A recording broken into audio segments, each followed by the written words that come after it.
Welcome to my channel. Class 9-এর সকল ছাত্রছাত্রীকে স্বাগত। আজকের এই ভিডিওটি তোমাদের ক্লাস 9-এর ইতিহাস বইয়ের 3 নম্বর অধ্যায় নিয়ে।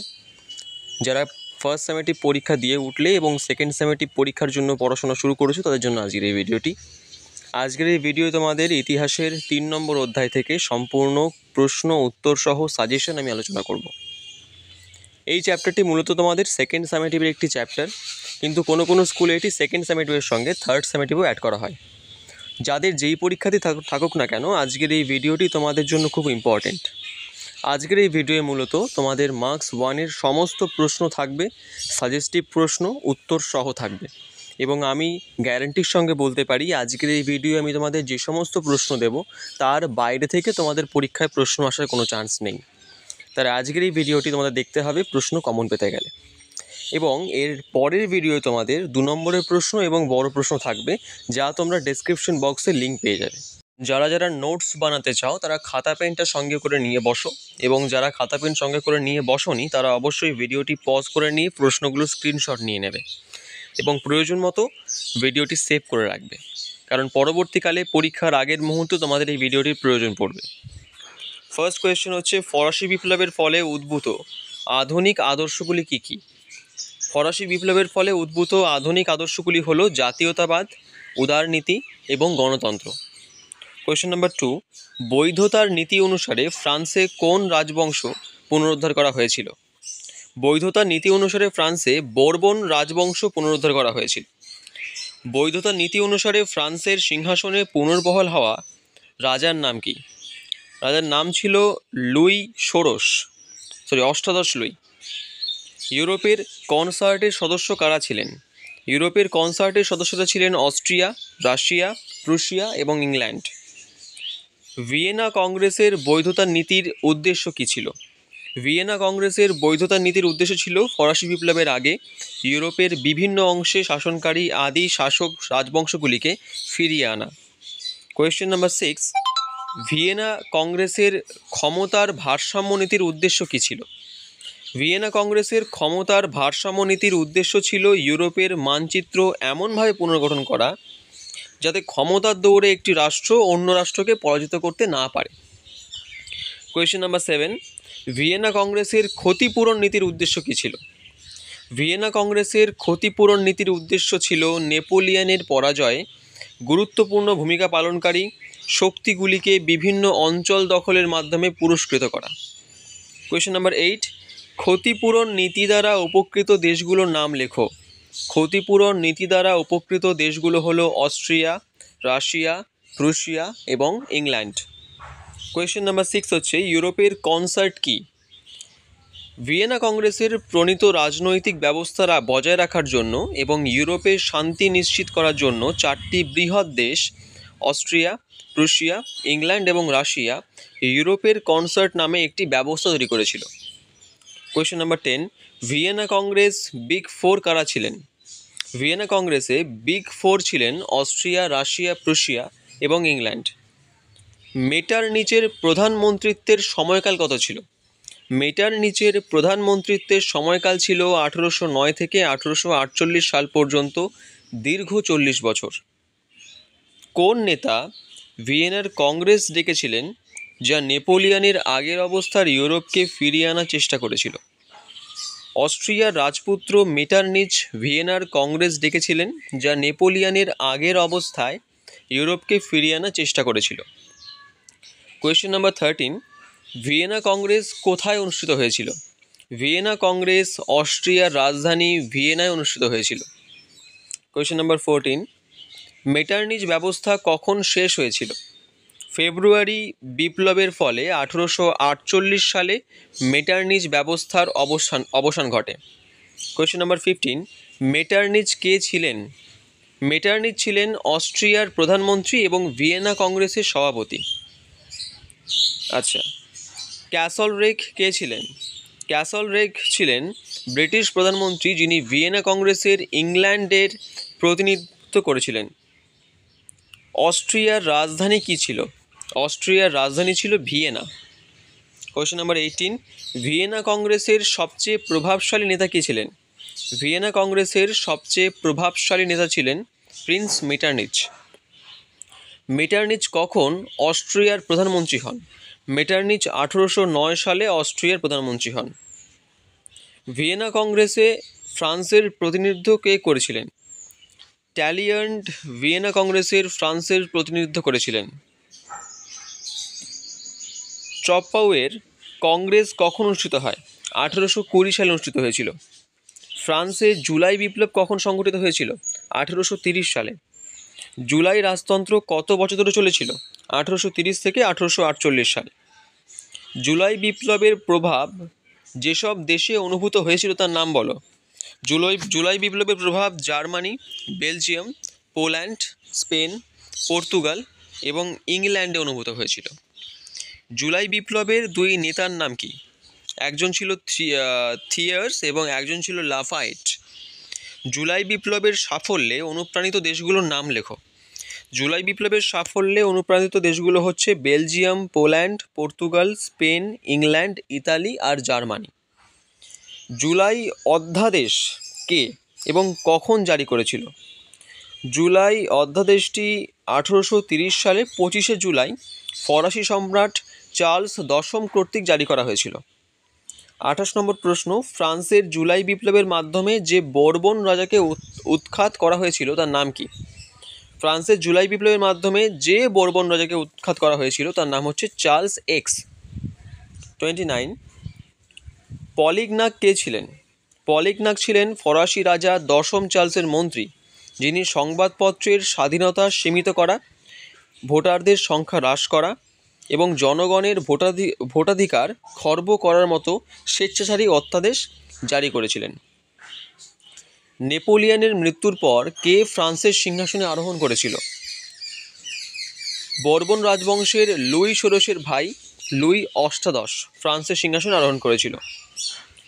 জুলাই বিপ্লবের সময় ফ্রান্সের শাসক কে ছিলেন? জুলাই বিপ্লবের সময় চার্লস দশম ফ্রান্সের শাসক ছিলেন। ফরাসি রাজা চার্লস দশমের প্রধানমন্ত্রী কে ছিলেন? পলিগনাক ছিলেন ফরাসি রাজা চার্লস দশমের প্রধানমন্ত্রী। জুলাই বিপ্লবের পর ফ্রান্সে কোন রাজবংশের রাজা প্রতিষ্ঠিত হয়েছিল? জুলাই বিপ্লবের পর অর্লিন্স রাজবংশের লুই ফিলিপ ফ্রান্সে প্রতিষ্ঠিত হন। লুই ফিলিপ কোন রাজবংশের সদস্য ছিলেন? লুই ফিলিপ অর্লিন্স রাজবংশের সদস্য ছিলেন। কোন বছরকে বিপ্লবের বছর বলা হয় এবং কেন বলা হয়? 1848 সালকে বিপ্লবের বছর বলা হয় কারণ 1848 সালে ফ্রান্সে সংগঠিত বিপ্লব 15টি ইউরোপীয় দেশে জাতীয় আন্দোলনকে ত্বরান্বিত করেছিল। কোয়েশ্চেন নাম্বার 36, লুই ফিলিপ কে ছিলেন? অর্লিন্স রাজবংশের লুই ফিলিপ ফ্রান্সের শাসক ছিলেন। গুইজোট কে ছিলেন? গুইজোট ছিলেন ফ্রান্সের রাজা লুই ফিলিপের উপদেষ্টা এবং প্রধানমন্ত্রী। ফেব্রুয়ারি বিপ্লব দ্বারা প্রভাবিত দেশগুলোর নাম কি? Germany, Italy, Austria, Hungary, Denmark, Netherland ইত্যাদি। কোয়েশ্চেন নাম্বার 39, লুই নেপোলিয়ন কোন সালে নিজেকে ফ্রান্সের সম্রাট ঘোষণা করেন? 1852 সালে লুই নেপোলিয়ন নিজেকে ফ্রান্সের সম্রাট ঘোষণা করেন। ফ্রান্সের দ্বিতীয় প্রজাতন্ত্র কখন প্রতিষ্ঠিত হয়? 1848 সালে ফ্রান্সের দ্বিতীয় প্রজাতন্ত্র প্রতিষ্ঠিত হয়। ফ্রান্সের দ্বিতীয় ফরাসি প্রজাতন্ত্র প্রতিষ্ঠায় কোন বিপ্লবের প্রভাব ছিল? 1848 সালে ফেব্রুয়ারি বিপ্লব ফ্রান্সে দ্বিতীয় ফরাসি প্রজাতন্ত্র প্রতিষ্ঠার প্রভাব ফেলেছিল। ফ্রান্সের দ্বিতীয় সাম্রাজ্য কখন প্রতিষ্ঠিত হয়? 1852 সালে ফরাসি সম্রাট লুই নেপোলিয়ন বা নেপোলিয়ন তৃতীয় দ্বিতীয় ফরাসি প্রজাতন্ত্রের অবসান ঘটান এবং দ্বিতীয় ফরাসি সাম্রাজ্য প্রতিষ্ঠা করেন। লুই কোসুত কে ছিলেন? ফেব্রুয়ারি বিপ্লবের সময় লুই কোসুত হাঙ্গেরির জাতীয়তাবাদী নেতা ছিলেন। ইতালিতে ঐক্য ও গণতন্ত্রের পথে কোন দেশ বাধা হয়ে দাঁড়িয়েছিল? অস্ট্রিয়া ইতালিতে ঐক্য ও গণতন্ত্রের পথে বাধা হয়ে দাঁড়িয়েছিল। ইতালির একীকরণে সবচেয়ে গুরুত্বপূর্ণ ভূমিকা পালনকারী নেতাদের নাম বলুন। ইতালির একীকরণে সবচেয়ে গুরুত্বপূর্ণ ভূমিকা পালনকারী নেতারা হলেন মাজিনি, ক্যাভোর এবং গ্যারিবাল্ডি। কোন যুক্তির মাধ্যমে সাদোয়ার যুদ্ধের সমাপ্তি ঘটে? প্রাগের চুক্তির মাধ্যমে। সেডানের যুদ্ধ কোন সালে এবং কাদের মধ্যে সংঘটিত হয়েছিল? সেডানের যুদ্ধ 1870 সালে প্রুশিয়া এবং ফ্রান্সের মধ্যে সংঘটিত হয়েছিল। যারা চ্যানেলটাকে এখনও সাবস্ক্রাইব করোনি অবশ্যই সাবস্ক্রাইব করে নাও, কারণ এই একটি চ্যানেলে তোমরা সমস্ত সাবজেক্টের সাজেশন পেয়ে যাবে এবং উত্তর সহ পাবে। এবং তোমাদের বিশ্বাসের সঙ্গে বলছি যে আমি যে সমস্ত প্রশ্নগুলো এখানে দিয়েছি এর বাইরে থেকে তোমাদের পরীক্ষায় কিন্তু আসার চান্স নেই। এর ভেতরে থেকেই তোমাদের পরীক্ষায় প্রশ্ন আসবে। এগুলো সব প্রশ্নই কোয়েশ্চেন ব্যাংকের কোয়েশ্চেন্স, আনকমন, কমন সব রকম কোয়েশ্চেন মিলিয়ে রয়েছে। এবং তোমাদের পরীক্ষায় যে সমস্ত প্রশ্নগুলো দেওয়া হয়, যে প্রশ্নগুলো স্যাররা তাদের ক্লাসের নোটস হিসেবে দেন, সেই সমস্ত প্রশ্নগুলো এখানে দেওয়া হয়েছে। অত্যন্ত গুরুত্বপূর্ণ প্রশ্ন। নেক্সট কোয়েশ্চেন, সাদোভার যুদ্ধ কোন সালে এবং কাদের মধ্যে সংঘটিত হয়েছিল? সাদোভার যুদ্ধ 1866 সালে প্রুশিয়া এবং অস্ট্রিয়ার মধ্যে সংঘটিত হয়েছিল। 49, ভিলাফ্রাঙ্কার চুক্তি কোন সালে এবং কাদের মধ্যে স্বাক্ষরিত হয়েছিল? ভিলাফ্রাঙ্কার চুক্তি 1859 সালে অস্ট্রিয়া এবং ফ্রান্সের মধ্যে স্বাক্ষরিত হয়েছিল। ইতালির একীকরণের আগে স্বাধীন একমাত্র রাষ্ট্রের নাম কি? ইতালির একীকরণের আগে স্বাধীন একমাত্র রাষ্ট্র ছিল পিডমন্ট, সার্ডিনিয়া। ইতালির একীকরণ আন্দোলনের সময় প্রতিষ্ঠিত একটি গোপন সমাজের নাম বলো। কার্বোনারি ছিল ইতালির একীকরণ আন্দোলনের সময় প্রতিষ্ঠিত একটি গোপন সমাজ। ইয়ং ইতালি কে প্রতিষ্ঠা করেছিলেন? ইয়ং ইতালি মাজিনি প্রতিষ্ঠা করেছিলেন। কার্বোনারি কি? কার্বোনারি ছিল ইতালির একটি গোপন সমাজ যার লক্ষ্য ইতালিকে একক রাষ্ট্রে একত্রিত করা, স্বাধীনতা অর্জন করা এবং অস্ট্রিয়ানদের ইতালি থেকে বিতাড়িত করা। ইতালির একীকরণ কখন সম্পন্ন হয়? 1870 সালে ইতালির একীকরণ সম্পন্ন হয়েছিল। কাদের রেড শার্ট বলা হয়? গ্যারিবাল্ডির অনুসরণকারীদের রেড শার্ট বলা হয়। রেড শার্ট স্বেচ্ছাসেবক বাহিনীর জেনারেল কে ছিলেন? রেড শার্ট স্বেচ্ছাসেবক বাহিনীর জেনারেল ছিলেন গ্যারিবাল্ডি। রিসোর্জিমেন্টো শব্দের অর্থ কী? রিসোর্জিমেন্টো শব্দের অর্থ হচ্ছে পুনরায় উদিত হওয়া। কে বলেছেন ইতালি একটি নিছক ভৌগোলিক অভিব্যক্তি? অস্ট্রিয়ার চ্যান্সেলর মেটার্নিচ বলেছিলেন। মাজিনি কোন সালে ইয়ং ইতালি প্রতিষ্ঠা করেন? 1832 সালে মাজিনি ইয়ং ইতালি প্রতিষ্ঠা করেছিলেন। মাজিনি কোন গোপন সমাজের সাথে যুক্ত ছিলেন?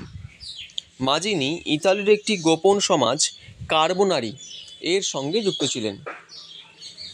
ইতালির জাতীয়তাবাদের প্রধান পুরোহিত কে ছিলেন?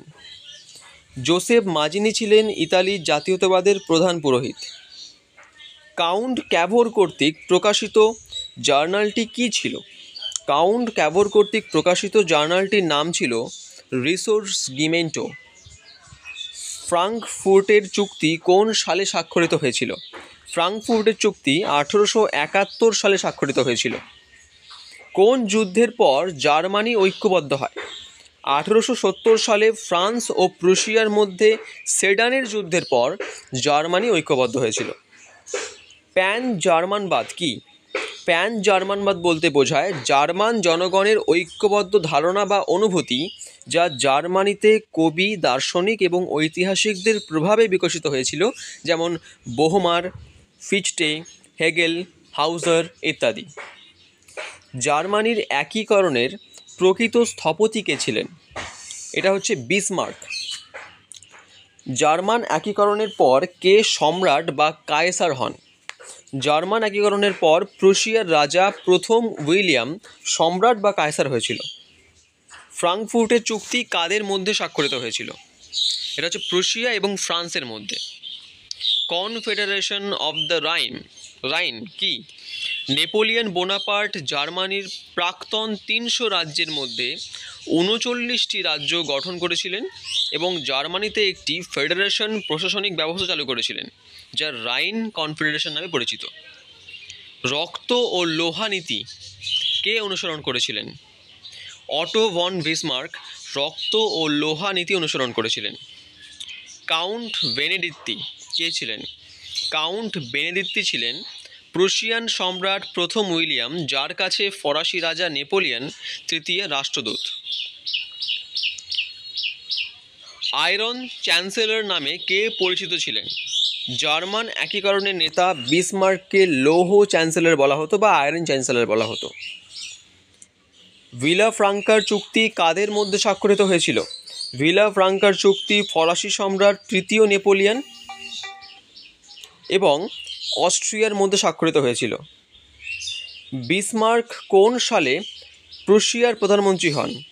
বিসমার্ক 1862 সালে প্রুশিয়ার প্রধানমন্ত্রী হন। রাইন কনফেডারেশন কোথায় গঠিত হয়? জার্মানিতে। রাইন কনফেডারেশনের কোন সালে গঠিত হয়? 1806 সালে। সংযুক্ত জার্মানির সম্রাট কে হন?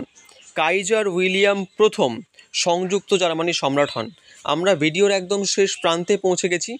অনেকগুলি প্রশ্ন দিয়েছি, কিন্তু সমস্ত প্রশ্নগুলোই কিন্তু তোমাদের পরীক্ষার জন্য ইম্পর্টেন্ট। একটা চ্যাপ্টার, একটা ক্লাস 9-এ হিস্ট্রি চ্যাপ্টার থেকে 20-25টা কোয়েশ্চেন হয় না। একটা ক্লাস 9-এর ইতিহাস চ্যাপ্টার থেকে অন্ততপক্ষে প্রচুর প্রশ্ন হয় আমার ধারণা অনুযায়ী, এবং সেই সমস্ত প্রশ্ন থেকে সাজেস্টিভ প্রশ্ন করলেও তা 70 পার হয়ে যায়। এবং যদি তুমি সাজেশন পেতে চাও, যদি তুমি কমন পেতে চাও, তবে কিন্তু তোমাদের সেই নির্দিষ্ট পরিমাণ প্রশ্ন পড়তে হবে। না পড়ে পরীক্ষায় কমন পাওয়া যায় না। আজকে যে সমস্ত প্রশ্ন তোমাদের এই ভিডিওর মাধ্যমে আমি দিচ্ছি, এগুলো মন দিয়ে পড়ো। এগুলোর বাইরে থেকে তোমাদের পরীক্ষায় প্রশ্ন আসবে না। গ্যাস্টিনের চুক্তি কবে স্বাক্ষরিত হয়? গ্যাস্টিনের চুক্তি 1865 সালে স্বাক্ষরিত হয়। গ্যাস্টিনের চুক্তি অনুসারে অস্ট্রিয়া এবং প্রুশিয়ার মধ্যে বিভক্ত দুটি ডুচি কী ছিল?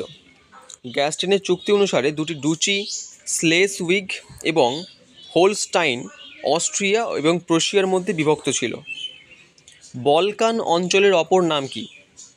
বলকান অঞ্চলের অপর নাম হচ্ছে নিকট পূর্ব। বলকান অঞ্চলে বসবাসকারী কিছু জাতীয়তার নাম বলুন। জাতীয়তা ছিল গ্রিক, সার্ভ, রোমানিয়ান, আলবেরিয়ান, বুলগেরিয়ান ইত্যাদি। সান স্টেফানোর চুক্তি কোন সালে এবং কাদের মধ্যে স্বাক্ষরিত হয়েছিল? সান স্টেফানোর চুক্তি 1878 সালে রাশিয়া এবং তুরস্কের মধ্যে স্বাক্ষরিত হয়েছিল। কোন সালে এবং কোন চুক্তির মাধ্যমে তুরস্ক গ্রিসের স্বাধীনতা গ্রহণ করে? 1832 সালে লন্ডন চুক্তির মাধ্যমে। 1854 সালে ইংল্যান্ড, ফ্রান্স এবং রাশিয়ার মধ্যে সংঘটিত যুদ্ধকে ক্রিমিয়ান যুদ্ধ বলা হতো কেন? 1854 সালে ইংল্যান্ড, ফ্রান্স এবং রাশিয়ার মধ্যে সংঘটিত যুদ্ধকে ক্রিমিয়ান যুদ্ধ বলা হতো কারণ এটি দক্ষিণ রাশিয়ার একটি উপদ্বীপ ক্রিমিয়ান সংঘটিত হয়েছিল। ক্রিমিয়ান যুদ্ধ কখন সংঘটিত হয়েছিল? 1854-56। ইউরোপের একজন সমাজতান্ত্রিক নেতার নাম কি? Louis Blanc. কোন দেশকে ইউরোপের অসুস্থ মানুষ বলা হয়? তুরস্ককে। লুই কসুদ কে ছিলেন? এটা একটু আগেই বলেছি আমি, কোয়েশ্চেনটা তো দেখে নেবে। জার নামে কে পরিচিত ছিল? রাশিয়ার সম্রাট। কোন চুক্তির মাধ্যমে ক্রিমিয়ান যুদ্ধের অবসান ঘটে? প্যারিস চুক্তির মাধ্যমে। ফিলকে হেতাইরা গোপন সমাজ বলতে কী বোঝো? ফিলকে হেতাইরা গোপন সমাজ বলতে বন্ধুত্বপূর্ণ ভ্রাতৃত্ববোধ বোঝায়। আধুনিক রাশিয়ার জনক কাকে বলা হয়? জার পিটার দ্য গ্রেটকে বলা হয়। দ্বিতীয় বলকান যুদ্ধ কখন সংঘটিত হয়েছিল? 1913 সালে। হেতাইরা ফিলকে গোপন সমাজ কোথায় প্রতিষ্ঠা হয়েছিল? বর্তমানে একটি ইউক্রেনে অবস্থিত এবং সেই যুগে এটি গ্রিসের ওডেসায় প্রতিষ্ঠা হয়েছিল। রাশিয়ান পার্লামেন্ট কী নামে পরিচিত? রাশিয়ান পার্লামেন্ট ডুমা নামে পরিচিত। জেমস টেভো কী ছিল? রুশ বিপ্লবের আগে জেমস টেভো ছিল রুশ সাম্রাজ্যের গ্রামীণ স্বায়ত্তশাসনের অঙ্গ।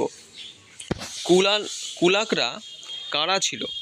কুলাকরা ছিল রাশিয়ার ধনী কৃষক যারা 19 শতকে ভূমিদাসদের মুক্তির পর আবির্ভূত হয়েছিল। মির কী ছিল? রাশিয়ার মির ছিল গ্রাম কমিউন বা গ্রাম পরিষদ। ক্রিমিয়ার যুদ্ধ কাদের মধ্যে সংঘটিত হয়েছিল? ক্রিমিয়ার যুদ্ধ একদিকে অটোমান এবং অন্যদিকে রাশিয়ার মধ্যে সংঘটিত হয়েছিল। অটোমানদের মধ্যে ছিল তুরস্ক, ইংল্যান্ড, ফ্রান্স এবং পিডমন্ট।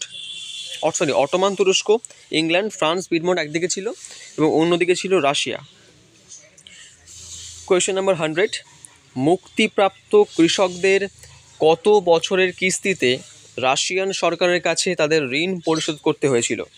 উত্তর হচ্ছে 49 বছরের কিস্তিতে মুক্তিপ্রাপ্ত কৃষকদের রাশিয়ান সরকারের কাছে তাদের ঋণ পরিশোধ করতে হয়েছিল।